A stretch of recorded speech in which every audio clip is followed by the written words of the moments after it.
A black man walks into a busy store dressed in nothing more than jeans and a hoodie. He politely asks for help. But instead of kindness, he's ignored, mocked, and told to shop somewhere else. What no one realizes is that this ordinary customer is actually the CEO, the very man who owns the entire company. And when he finally reveals his true identity, the whole store is left in shock. "Excuse me, can someone help me?" The words slipped out softly, yet they seemed to echo through the brightly lit store. The man asking didn't sound demanding. His tone was polite, almost hesitant, as if he didn't want to bother anyone. But strangely, not a single employee moved. He stood there at the front counter, dressed in plain blue jeans and a faded gray hoodie. To most people, he looked like just another customer, maybe even someone who didn't belong in a high-end retail store. His presence didn't seem important to the staff. One young worker behind the counter looked up for half a second, smirked, and then casually walked away as if the man's request wasn't worth his time. Another employee pretended to be busy rearranging items on a shelf, avoiding eye contact altogether. A couple of customers nearby glanced at the scene, whispering to each other, clearly uncomfortable with the way the man was being treated. What no one knew, not the employees, not the customers, not even the store manager, was that this wasn't just any ordinary shopper. This man was Mr. Marcus Taylor, the CEO and founder of the entire retail chain. The very store they were standing in existed because of him. Normally, Marcus would walk in wearing an expensive tailored suit, shaking hands with executives and greeting managers who scrambled to impress him. Usually his arrival meant polished floors, rehearsed smiles, and staff who went above and beyond to show perfect customer service. But today was different. Today, Marcus wasn't interested in the fake smiles or carefully staged greetings. He had come undercover, dressed simply, blending in like anyone else because he wanted the truth. He wanted to see how his employees treated people when they believed no one important was watching. He had built this company on values his mother had instilled in him as a child: kindness, respect, and fairness for all. Yet recently, complaints had reached his office. Letters and emails told stories of customers being ignored, brushed off, or treated unfairly. At first, Marcus didn't want to believe it. After all, he trusted his staff. But the stories kept piling up, and he knew there was only one way to find out. So here he was, standing in his own store, invisible. And within the first 5 minutes, he had already witnessed something that shook him to his core. Marcus wasn't just any businessman. His story didn't begin in boardrooms or with million-dollar contracts. It began in a small, cramped apartment on the rough side of town. Raised by a single mother who worked 2 jobs just to put food on the table, Marcus had seen struggle up close. He remembered the days when the fridge was nearly empty, and when kindness from strangers made the difference between going hungry and having a meal. From his mother, Marcus learned one lesson above all else: respect and kindness matter more than money. She would always say, "Son, people may forget what you said, but they'll never forget how you made them feel." Those words stuck with him, shaping the man he would one day become. Years later, after climbing the ladder of hard work, determination, and sacrifice, Marcus built something extraordinary: a retail empire with stores spread across the country. He wasn't proud just because of the money it made. He was proud because he wanted his stores to be different. He wanted them to be safe, welcoming places where every customer, rich or poor, young or old, black or white, felt respected the moment they walked through the doors. But recently, cracks began to show. Letters and emails poured into his corporate office. Some were written by frustrated customers, others by community members who had expected better. The complaints all carried the same painful theme: poor treatment. Customers reported being ignored, brushed off, or even mocked by employees. Some said workers only seemed to help people who looked wealthy, those wearing suits or expensive shoes, while everyone else was left waiting. A few even hinted at something Marcus found heartbreaking: discrimination. At first, Marcus didn't want to believe it. He told himself it was just a few isolated incidents. After all, hadn't he trained his managers to emphasize respect and service? But the stories kept coming.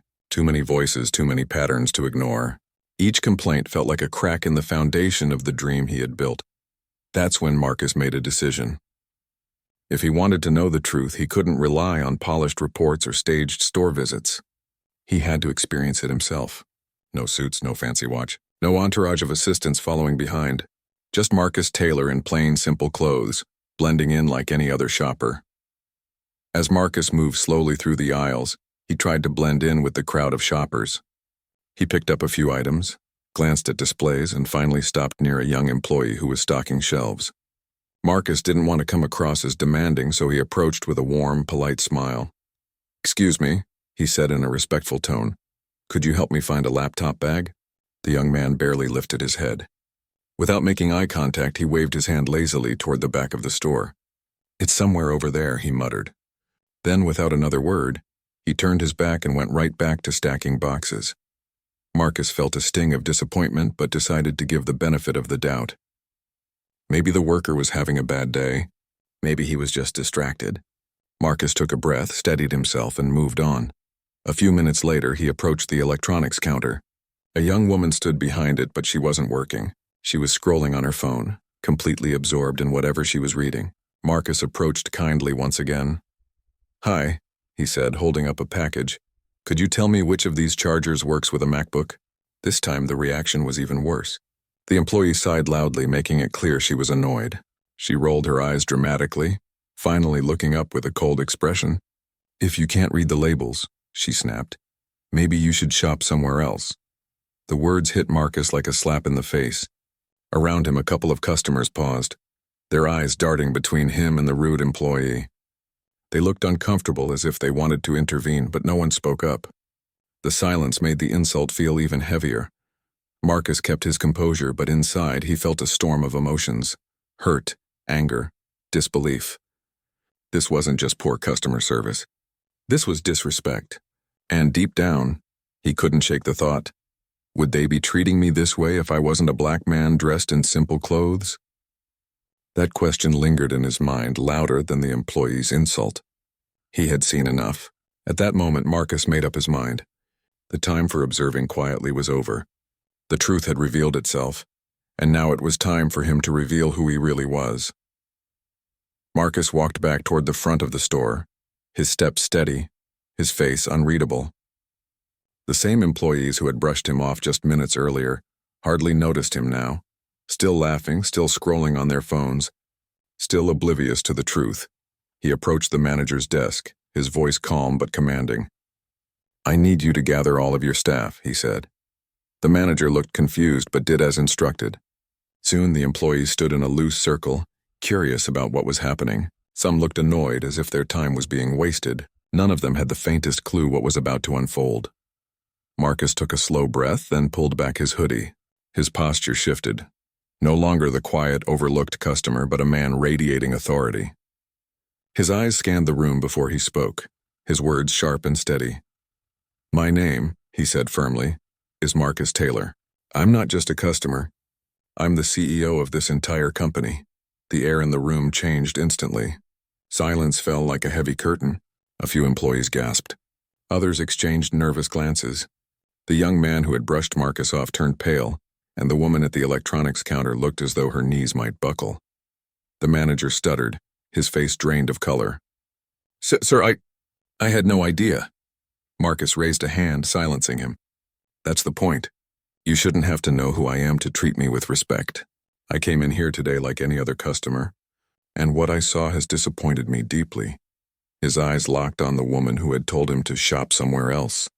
Her face was flushed, her lips trembling, but Marcus did not waver. "If you believe it's acceptable to insult and belittle customers, then this is not the place for you. From this moment forward, you are no longer part of this company." Gasps rippled through the staff. The woman's eyes filled with tears, but Marcus turned away without hesitation. His focus shifted to the group as a whole.